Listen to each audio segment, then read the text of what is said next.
हमारे चाचा के जौन मरले बा ओ कनियो के फांसी हो हमारे चाचा के संग हो जासन हो दादा।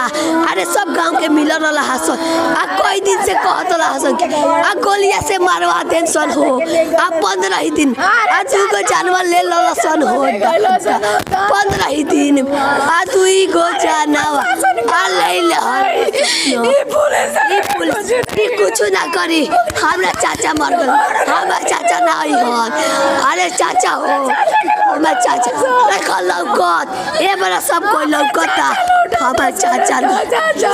पापा जी के इच्छा और पढ़ाई करके क्या बनाए चाहत रहनी? हम पापा जी पढ़ाई लिखाई करके हमारे डीएम बनाओ के सपना रहला। और पापा जी क्या बोल के गए रही? कहाँ जाता नहीं? कहते न्योता में जाते तू लोग खाओ के सूत रही हम जल्दी चलिए फिर ना वहाँ गोली लागल। हाँ। पापा के सपना पूरा करे के बा पढ़े के बा? हाँ पढ़ लिख के। कौन क्लास में पढ़ेला? 5 में। 5वां क्लास में पढ़ेला। पापा जी के इच्छा लगी पढ़ा के डीएम बनाए। हाँ। भैया के इच्छा रहा डीएम के। भैया के भी इच्छा रहा डीएम बनाए। हाँ। पापा जी पूरा सहयोग करते रहनी? हाँ पढ़ाई लिखाई में सब सहयोग करते रही। तो देखिए कि वो मृतक डॉक्टर राम इकबाल जी के छोट लड़का बने। नमस्कार रघुआ तनी जियो भोजपुरिया हम राजेश। अभी हम पहुंचल बानी मीरगंज थाना क्षेत्र के जिगना राजघाट गांव में, जहां अज्ञात अपराधी द्वारा एक व्यक्ति के गोली मार के हत्या कर दो गई। व्यक्ति के पहचान बा तेजस्वी यादव के करीबी राम इकबाल जी बानी जन प्रोफेसर रनिया। उहे घटना स्थल पर पहुंचल बानी, जगह पर पहुंचल बानी। उहे एक्सपोर्ट बाबे देखी खून के धब्बा अभी तक लागल बैजा। यही जग गोली मार दलस अपराधी जोना से यहाँ के यह घटना से तो मौत हो गई।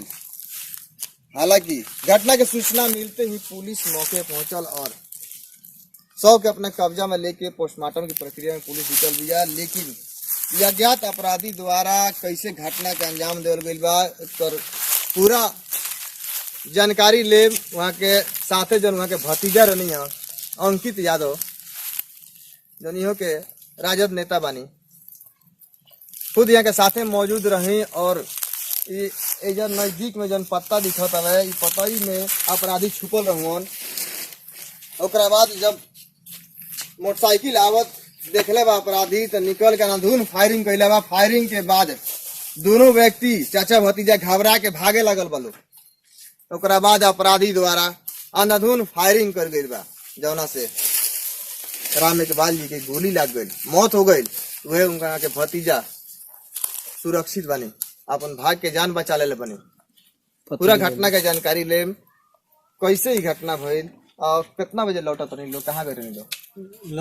लूसी गए रही सन हमने के लूसी न्योता रहे न्योता लूसी करके और हरखौली गांव में आवी सन। ओजी न्योता करके बदरजिमी गांव में आवी सन। ओजी न्योता कमी सन कैला के बाद से हमने के चल दो सन। ओजी से अल्लाह बात से जगह एजी बा जैसे हमने के एजी पहुंचवे सन तना अनाधुन गोली एजी लगवे चल लगवा जी अनाधुन जी। तो हमने के दोनों आदमी गाड़ी छोड़ के भागे लगवे सन, अपन अपन जान बचा के भगवे सन। तो भागत भागत हम जाके घर पे इनके बोलवी, अपना घर पे बोलला के बाद से फिर हमने के स्पॉट पे आवी सन तो देखवी सन की डेट कर चुकल बा। तो कोई गोली लागल होई? 2 गोली लागल बा। 2 गोली जी, एगो पेट में लागल बा और एक गर्दन में लागल बा। अपराधी के पहले से मानसा रहे जना से घात लगा के बैठा रहे कि मार दे एक गोली। जी जी हमने के दोनों आदमी के मार देवे के दोनों आदमी जी। फिर राहुल जान कैसे बच गई? जान हमने के दोनों आदमी गाड़ी छोड़ के गाड़ी ऊ चलावत रहे, ठीक बा। और मान ली ब्रेक लेवे हमने के गाड़ी ब्रेक लगा के गाड़ी मतलब पटक के दोनों आदमी भगवी सन। तो ऊपर वाला बाड़े में बचावे भगवान बच गए जी। कितना लोग हुई अपराधी वो गोली मारे वाला? देखिए अभी तो रात में दिखाई ना देवे। रात के 9 बजे के लगभग 11:40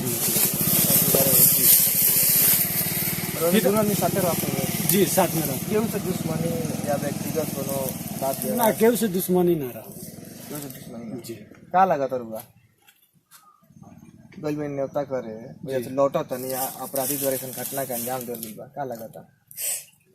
अभी तो प्रशासन के काम बा, यानी कि घर से निकलल बनी तबे अपराधी पीछे लगा बा।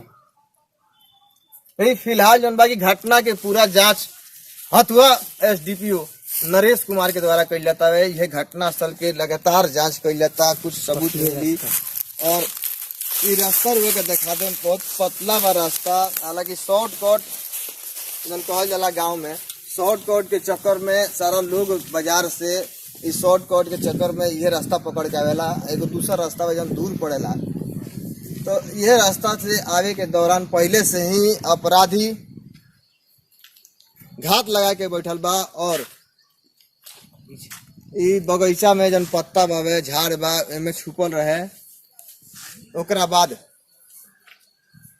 वो अज्ञात अपराधी द्वारा घटना के अंजाम देवल जाता, जना से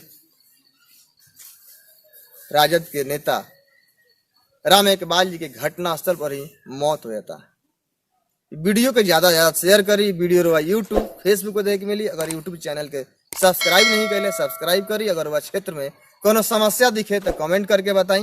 देखी मृतक के यह मकान बा, यह घर बावेर वह देख सकत नहीं। और एक पतला रास्ता बा आवे के, रास्ता भी मतलब दिखाए ये घर बावे।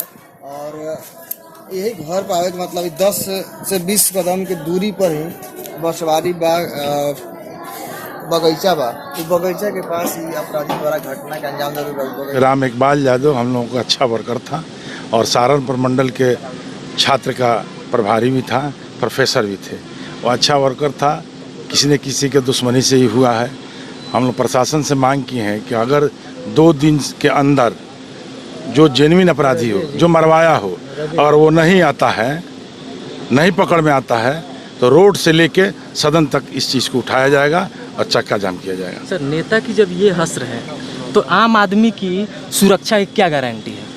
आप लोग देखिए, जनता देखे इस चीज़ को कि पूरे बिहार में, गोपालगंज ही नहीं, पूरे बिहार में हालत ख़राब है और सरकार जो है निकम्मी हुई है और सिर्फ दारू के पीछे घूम रही है, अपराधी के पीछे नहीं घूम रही है। ये कहीं ना कहीं कुशासन की सरकार है, कुशासन है।